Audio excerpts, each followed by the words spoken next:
2024-এ central government একটা paper বার করে on street hawkers, একটা বুকলেট বার করে।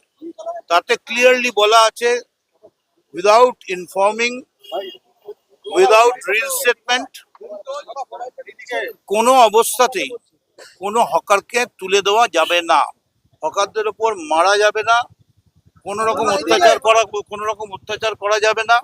এবং ইতিমধ্যেই অনেক জায়গায় হকার উচ্ছেদের বিরুদ্ধে জাজমেন্ট আসতে আরম্ভ করেছে। তো আমরা এবং ইতিমধ্যেই বহু জায়গায় হকাররা রাস্তায় ভিক্ষে করতে নেমেছে। আমাদের পার্টি আজকে এটাকে খুব সিরিয়াস কনসার্ন নিয়ে, কারণ পশ্চিমবঙ্গের সমস্ত মানুষের একটা বিরাট অংশ হচ্ছে হকাররা। এই হকারের ব্যাপারটা অত্যন্ত প্রাধান্য পেয়েছে এবং তৃণমূল কংগ্রেস এর ওপরে খুব সিরিয়াসলি রাস্তায় নামার প্রোগ্রাম নিচ্ছে। 8 তারিখ অল ইন্ডিয়া জোটের মিটিং আছে, সেখানে নেত্রী যাচ্ছেন। আর এর মধ্যে আমাদের যারা এখানে আছি, আমরা চন্দ্রিমাকে স্টেটের প্রেসিডেন্ট করা হয়েছে। আর আপনাকে যে গুরু দায়িত্ব দেওয়া হয়েছে হকার সংক্রান্ত, আমাদের হকার সংক্রান্তে হকার তো ভীষণই গুরুত্ব, তার থেকেও একটা অসম্ভব গুরুত্ব দিয়ে দেওয়া হয়েছে।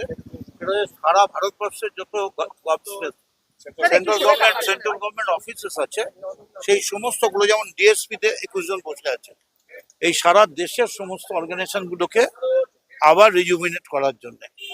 আমি মনে করি আগে হকার ব্যাপারটা একদম মানে অগ্নিগর্ভ হয়ে আছে, খেতে পাচ্ছে না। আমরা চেষ্টা করব, আমি প্রথমেই চেষ্টা করছি, আমি সমস্ত হকার ইউনিয়নের নেতৃবৃন্দ যারা আছে তাদের সঙ্গে যোগাযোগ করে অবিলম্বে একটা কোর কমিটি করে কথা বলবো।